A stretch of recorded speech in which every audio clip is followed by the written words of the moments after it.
Peringatan keras bagi seluruh mafia anggaran. Waktu kalian sudah habis. Ketegasan Presiden Prabowo dalam memburu para parasit negara memang tidak pernah main-main. Bersama Menteri Keuangan Purbaya, instruksi audit total dari pusat hingga daerah telah dijalankan. Pesan Presiden Prabowo sangat jelas. Jika berani maling uang rakyat, Anda tidak hanya akan membusuk di penjara, tetapi juga akan dimiskinkan total. Mau disembunyikan di luar negeri atau dialihkan atas nama selingkuhan sekalipun, semua aset gelap itu akan dilacak dan disita demi mengembalikan hak-hak rakyat yang telah dijarah. Langkah berani inilah yang dirindukan oleh seluruh penonton di tanah air. Ya udah, tanpa perlu berlama-lama lagi, mari kita simak ulasan lengkapnya. Tapi jangan lupa subscribe channel ini, Tiang Politik. Mereka-mereka itu ada backingnya. Backingnya biasanya seragamnya itu kalau nggak hijau ya coklat. Saudara-saudara, saya sedih kalau yang sekarang pejabat masih coba korupsi. Cepat ketahuan. Sekarang ada teknologi, ya ada radar bisa kita pakai, kita bisa lihat bawah tanah.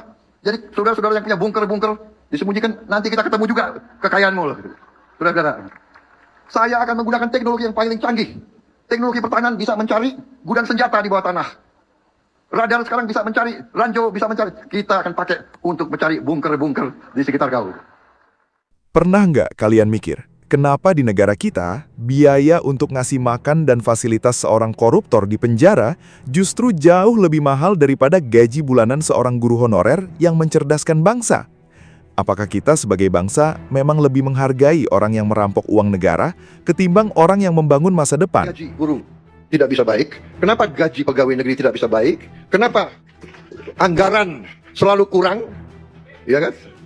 Karena uangnya nggak ada, diambil. Di video ini, kita bakal bongkar matematika gila bagaimana dana sitaan 700 triliun bisa dipakai buat memiskinkan koruptor, sekaligus bikin guru dan pensiunan sejahtera tanpa perlu utang luar negeri. Simak sampai habis, karena angka ini bakal bikin kalian sadar kalau selama ini kita cuma dikasih alasan anggaran nggak cukup. Teman-teman, perjuangan melawan kebocoran anggaran dan mafia yang merugikan negara ini bukan cuma tugas pemerintah, tapi ini adalah gerakan kita bersama sebagai rakyat kecil yang ingin perubahan nyata. Kita butuh menyatukan suara agar gerakan edukasi ini terdengar lebih luas dan tidak tenggelam begitu saja.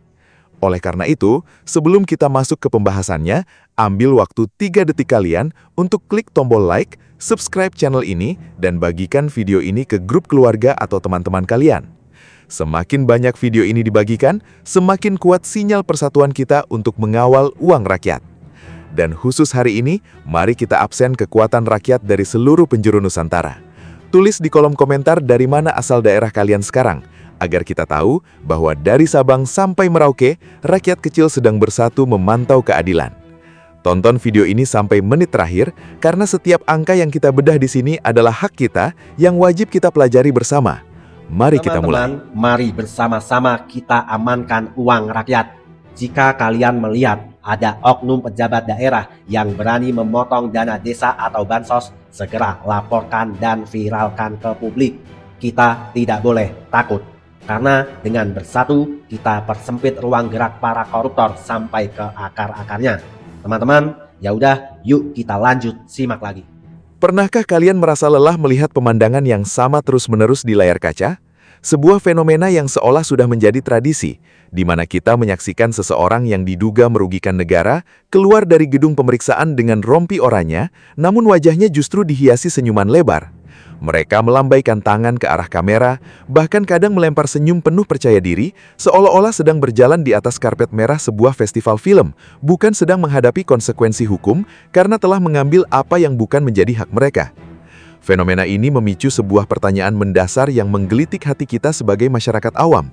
Setelah lampu kamera padam dan berita utama digantikan oleh gosip artis terbaru, kemana sebenarnya perginya uang raksasa yang katanya berhasil disita itu? Apakah uang tersebut benar-benar kembali ke kas negara untuk membiayai pembangunan fasilitas publik, atau justru menguap begitu saja di dalam labirin birokrasi yang rumit? Sistem penegakan hukum kita selama berdekade-dekade seringkali terjebak dalam lingkaran yang kurang menyentuh akar permasalahan ekonomi. Kita cenderung sangat sibuk menghukum fisik pelakunya, memasukkan mereka ke dalam fasilitas yang kadang-kadang justru jauh lebih nyaman dan layak daripada rumah rakyat kecil. Disinilah letak ironi yang cukup menyakitkan hati kita semua. Biaya negara yang dikeluarkan untuk memberikan makan, fasilitas kesehatan, dan pengamanan bagi seorang pelanggar hukum di dalam lembaga pemasyarakatan secara matematis terkadang jauh lebih besar ketimbang pendapatan bulanan yang diterima oleh seorang guru honorer. Bayangkan para pendidik di daerah pelosok yang harus berjalan kaki melewati medan berlumpur demi mencerdaskan anak-anak bangsa. Namun setiap bulan hanya menerima upah yang bahkan tidak cukup untuk membeli 1 karung beras. Sementara itu, mereka yang diduga merugikan anggaran negara justru hidup dengan jaminan fasilitas dari uang pajak yang kita bayar. Ini adalah sebuah ketidakadilan sistemik yang sudah berlangsung terlalu lama. Fokus utama penegakan hukum seharusnya tidak hanya berhenti pada hukuman badan, melainkan pada pemulihan kerugian keuangan negara secara total, agar aset yang sempat tersesat bisa dikembalikan menjadi hak mutlak bagi kesejahteraan masyarakat yang membutuhkan. Ingat teman-teman, membersihkan negara dari korupsi itu bukan cuma urusan presiden saja, tapi tanggung jawab kita bersama. Kalau rakyat dan pemerintah kompak bergerak, para mafia itu pasti gemetar ketakutan. Yuk ramai-ramai tulis bentuk dukungan kalian di kolom komentar sekarang juga, supaya RUU perampasan aset bisa secepatnya disahkan menjadi undang-undang. Melihat ketimpangan yang sudah berjalan begitu lama, sudah saatnya fokus utama dialihkan pada strategi yang jauh lebih efektif, yaitu memiskinkan para pelaku hingga ke akar-akarnya. Selama ini, para pelanggar anggaran negara tidak pernah benar-benar takut dengan dinginnya jeruji besi. Mengapa? Karena mereka tahu, setelah masa hukuman mereka selesai, mereka masih bisa keluar dan menikmati harta hasil jarahan yang sudah disembunyikan dengan rapi di berbagai tempat aman. Namun, ketika hukum mulai bergeser untuk mengejar aset secara radikal, struktur kekuatan ekonomi mereka akan runtuh sampai ke pondasi paling bawah. Hal yang paling ditakuti oleh mereka yang serakah bukanlah kehilangan kebebasan fisik sementara, melainkan kehilangan seluruh isi dompet dan kemewahan yang selama ini mereka banggakan. Melalui ketegasan untuk menyita habis seluruh aset tanpa kompromi, uang raksasa senilai 700 triliun rupiah yang selama ini tersembunyi akhirnya bisa ditarik kembali untuk menyelamatkan nasib rakyat kecil. Namun, mengumpulkan uang sitaan dalam jumlah raksasa tentu barulah langkah awal dari sebuah perjuangan panjang. Pertanyaan kritis berikutnya yang muncul di benak kita sebagai orang awam adalah, bagaimana cara memastikan uang sebanyak itu tidak kembali menjadi santapan lezat bagi oknum-oknum baru di tingkat pusat maupun daerah? Kita sudah terlalu sering mendengar kalimat pasrah dari pengelolaan keuangan masa lalu yang selalu mengeluh bahwa anggaran negara kita terbatas, kita harus mengencangkan ikat pinggang, atau jalan pintasnya adalah dengan menambah utang luar negeri. Argumentasi seperti itu kini terpatahkan. Masalah utama bangsa ini sebenarnya bukanlah ketiadaan uang, melainkan sistem pengelolaan yang bocor dan kurangnya transparansi. Untuk mendobrak tradisi lama yang penuh celah tersebut, dibutuhkan sebuah inovasi taktis berupa sistem tata kelola keuangan yang sangat radikal dan transparan. Disinilah pentingnya pembangunan sebuah benteng fiskal digital. Bayangkan sebuah sistem keuangan berbasis teknologi di mana setiap rupiah dari dana sitaan 700 triliun rupiah tersebut memiliki rekam jejak digital yang tidak bisa dihapus atau dimanipulasi. Melalui sistem pertahanan digital ini, publik dan masyarakat luas bisa melacak pergerakan uang tersebut secara langsung dan seketika. Kita bisa melihat dari mana uang itu berasal, masuk ke rekening negara yang mana, dan dialokasikan untuk membayar program apa saja. Transparansi digital ini secara otomatis memotong jalur-jalur distribusi anggaran yang selama ini terlalu panjang, berliku, dan birokratis. Jalur distribusi yang panjang itulah yang biasanya menjadi tempat favorit bagi para oknum untuk menyunat dana bantuan sosial atau anggaran pembangunan di tengah jalan. Dengan memangkas birokrasi dan menerapkan pengawasan digital yang ketat, uang sitaan dari tangan para perampok hak rakyat tidak akan lagi menguap di tengah jalan. Uang tersebut akan mendarat dengan utuh dan tepat sasaran ke dalam program-program jaring pengaman sosial yang menyentuh akar rumput. Ini adalah sebuah langkah besar untuk membuktikan bahwa ketika teknologi digunakan demi keadilan, tidak ada lagi tempat bagi mafia anggaran untuk bersembunyi di balik kegelapan birokrasi.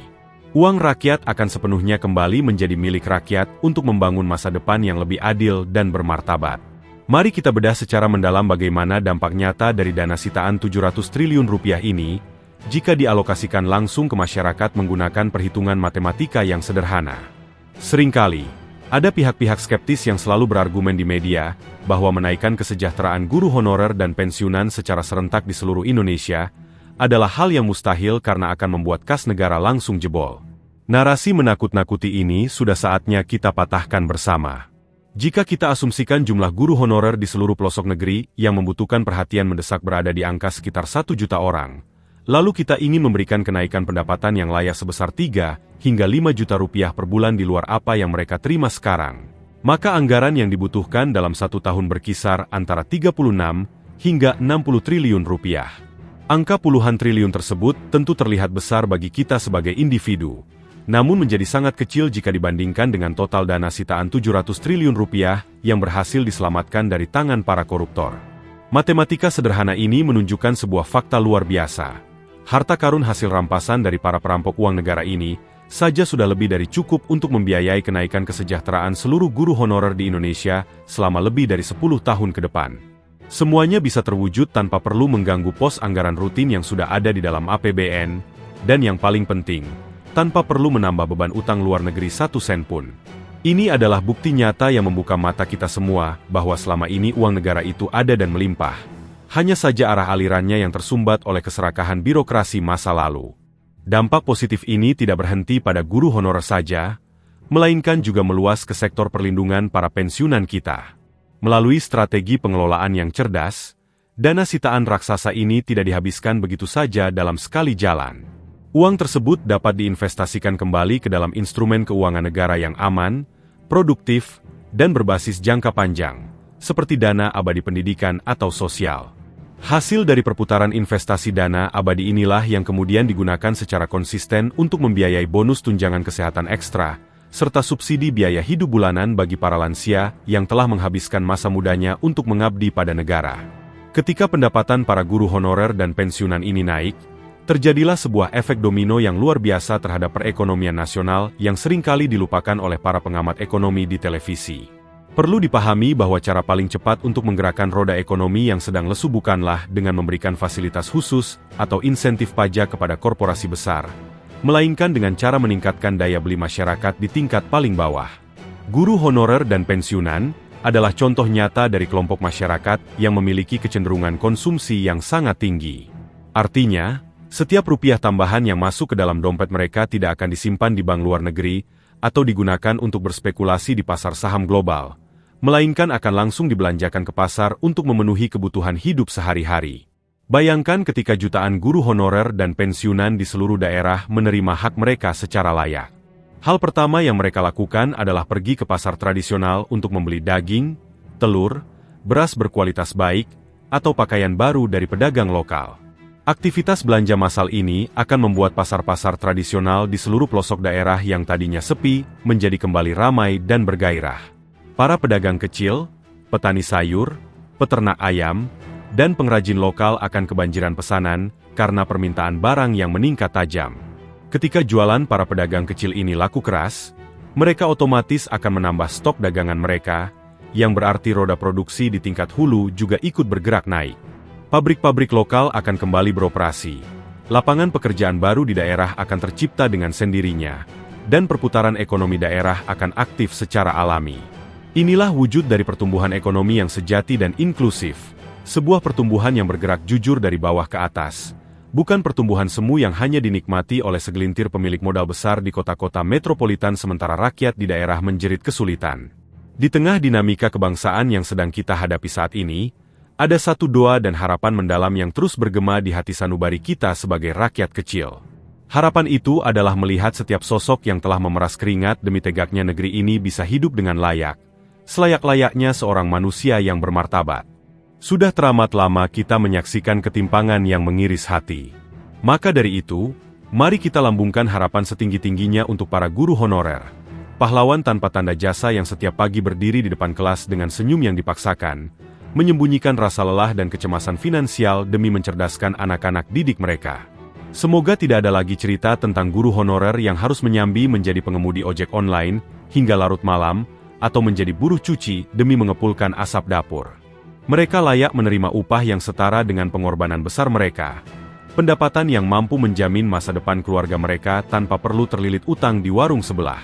Harapan yang sama kita titipkan untuk para pensiunan, orang-orang tua kita yang telah menghabiskan sisa energi dan masa muda mereka untuk mengabdi pada negara.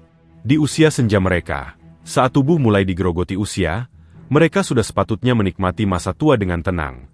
Duduk di teras rumah tanpa perlu cemas memikirkan harga beras yang melambung tinggi atau biaya obat-obatan yang kian mahal. Mereka layak menerima tunjangan yang memiliki daya beli nyata di pasar, sebuah bentuk penghormatan terakhir yang tulus dari negara atas jasa-jasa masa lalu mereka. Jangan pernah kita lupakan para petani yang tangannya berlumpur demi memastikan setiap piring di meja makan kita terisi dengan nasi. Serta para nelayan yang bertaruh nyawa menerjang ombak samudera di kegelapan malam, demi menyediakan protein bagi bangsa ini. Harapan kita adalah melihat para petani tidak lagi menjerit karena harga pupuk yang mahal dan permainan tengkulak yang mencekik, serta para nelayan yang bisa melaut dengan fasilitas memadai dan mendapatkan harga jual yang adil. Begitu pula dengan para buruh pabrik, pengemudi angkutan umum, pedagang pasar tradisional, dan pekerja sektor informal lainnya. Semoga seluruh profesi ini mendapatkan hak-hak ekonomi yang adil, sehingga hidup layak bukan lagi sekadar impian kosong di dalam buku dongeng, melainkan sebuah realitas yang mereka rasakan langsung di dompet dan meja makan mereka setiap hari. Untuk mewujudkan keadilan ekonomi tersebut, kunci utamanya berada di tangan kita sendiri, yaitu persatuan seluruh elemen masyarakat. Di situasi yang penuh dengan transisi dan tantangan berat seperti saat ini, solidaritas antar sesama warga negara adalah benteng pertahanan terkuat yang kita miliki. Kita harus sadar bahwa perubahan besar tidak akan pernah terjadi jika rakyatnya terpecah belah menjadi kubu-kubu yang saling serang. Kita harus jeli dan waspada, karena di luar sana selalu ada oknum-oknum yang tidak senang melihat rakyat kecil hidup tenang dan sejahtera. Oknum-oknum ini, yang seringkali digerakkan oleh kepentingan pribadi atau kelompok tertentu, akan selalu mencari celah untuk memanfaatkan situasi yang sedang hangat demi keuntungan mereka sendiri. Strategi klasik mereka sangat mudah ditebak. Adu domba. Mereka akan meniupkan isu-isu sensitif, menyebarkan kabar burung yang memicu amarah, dan menciptakan polarisasi agar kita saling mencurigai satu sama lain. Mengapa mereka melakukan itu? Karena ketika rakyat sibuk bertengkar di tingkat bawah, fokus kita untuk mengawasi jalannya roda pemerintahan akan teralih. Ketika rakyat lemah karena terpecah, para mafia anggaran dan oknum birokrasi korup bisa dengan leluasa kembali melancarkan aksi-aksi bawah meja mereka.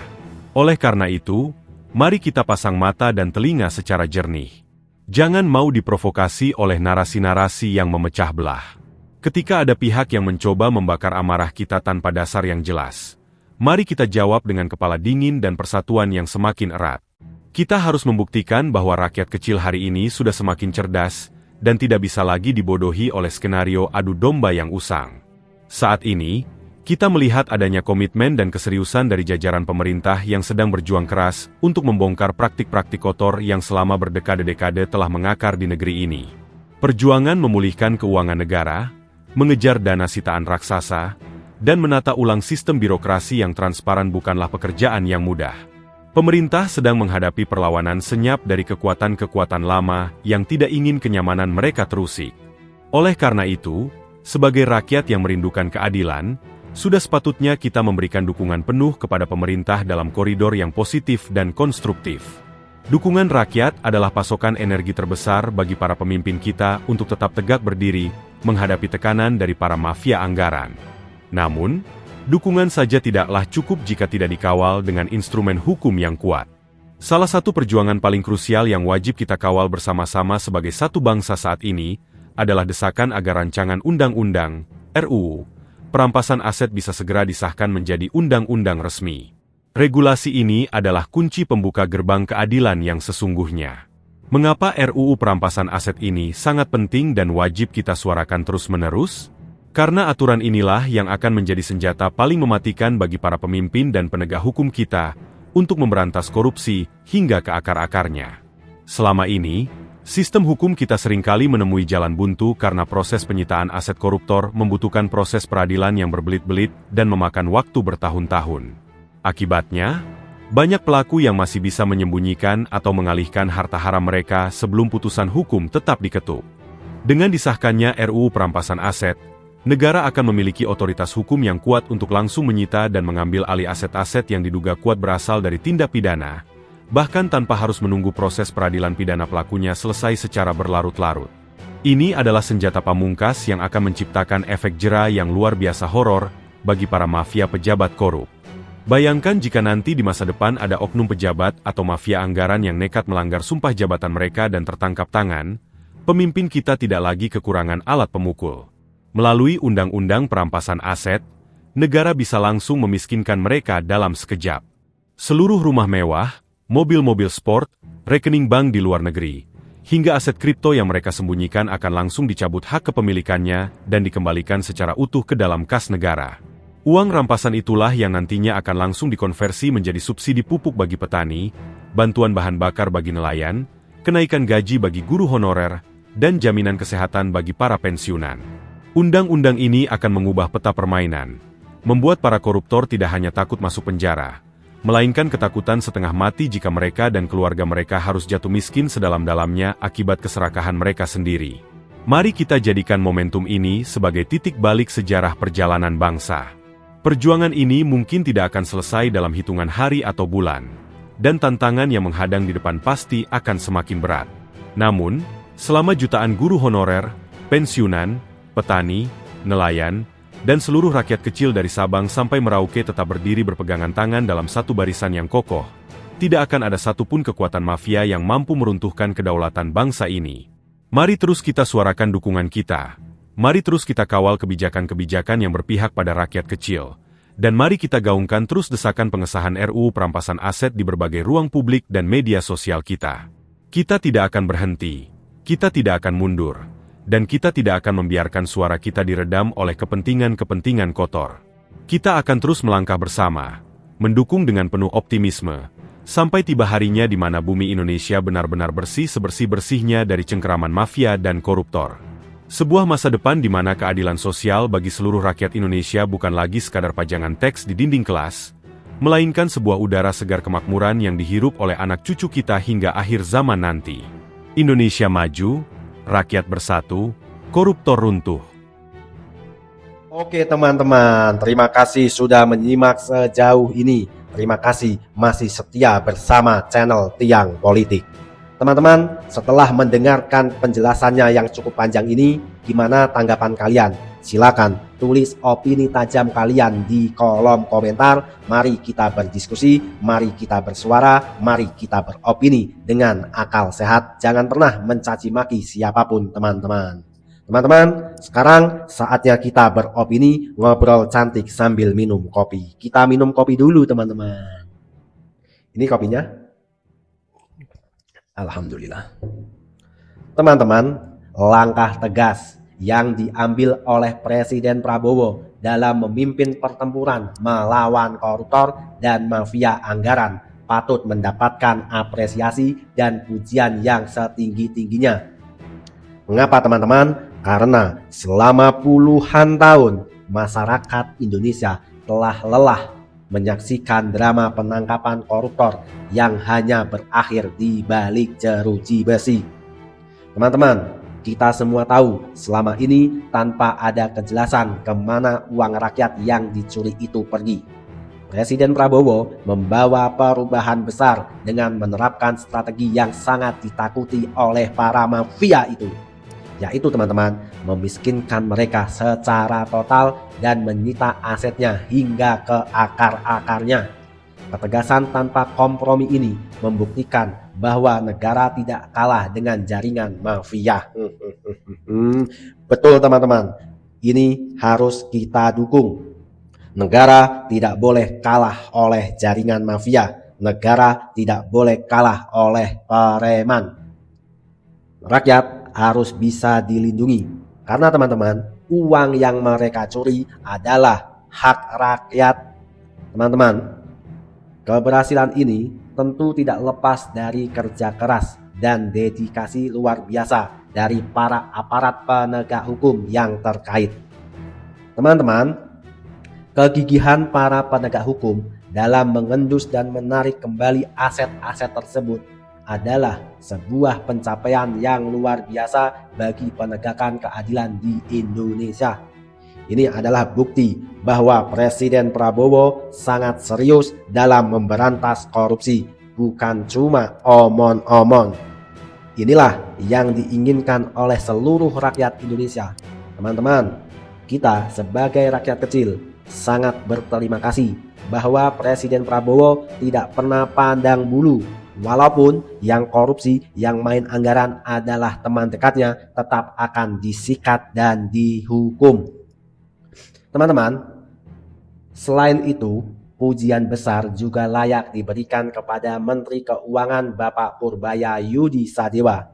Ketika Menteri Keuangan yang pada umumnya sering kali pasrah dengan alasan anggaran terbatas atau harus menambah utang, Menteri Keuangan Purbaya justru menunjukkan kejeniusannya yang sangat luar biasa.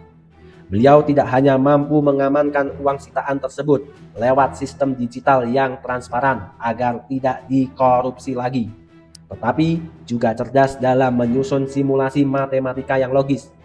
Teman-teman, meningkatkan kesejahteraan guru dan para pensiunan dan semua petani dan nelayan adalah hukum wajib bagi pemerintah. Dana sitaan itu teman-teman bisa buat menambah gaji guru-guru honorer, bisa buat memberikan kelayakan bagi para pensiunan, dan yang terpenting bisa memberikan hidup yang layak, subsidi pupuk bagi para petani, dan bantuan untuk para nelayan. Teman-teman, secara ekonomi kebijakan ini sangat cerdas karena langsung menyentuh akar rumput. Ketika guru honorer dan pensiunan memiliki uang, mereka akan langsung membelanjakannya ke pasar-pasar tradisional. Hal ini secara otomatis akan menggerakkan ekonomi daerah dari bawah ke atas secara nyata. Teman-teman, duet kepemimpinan yang tegas dari Presiden Prabowo dan kejeniusan fiskal Menteri Purbaya serta ketajaman para penegak hukum telah berhasil mengubah uang hasil kejahatan menjadi berkah bagi seluruh rakyat Indonesia yang membutuhkan. Ini adalah bukti nyata bahwa jika negara dikelola dengan bersih, dengan berani dan jujur, kesejahteraan rakyat sudah pasti, bukan hanya omong kosong, sudah pasti akan terjadi, teman-teman. Teman-teman, bayangkan, Indonesia adalah negara yang besar, negara yang kaya raya. Sungguh ironis jika rakyatnya hidup menderita. Teman-teman, tidak pernah ada negara yang hidupnya makmur, yang rakyatnya sejahtera jika negaranya tidak aman.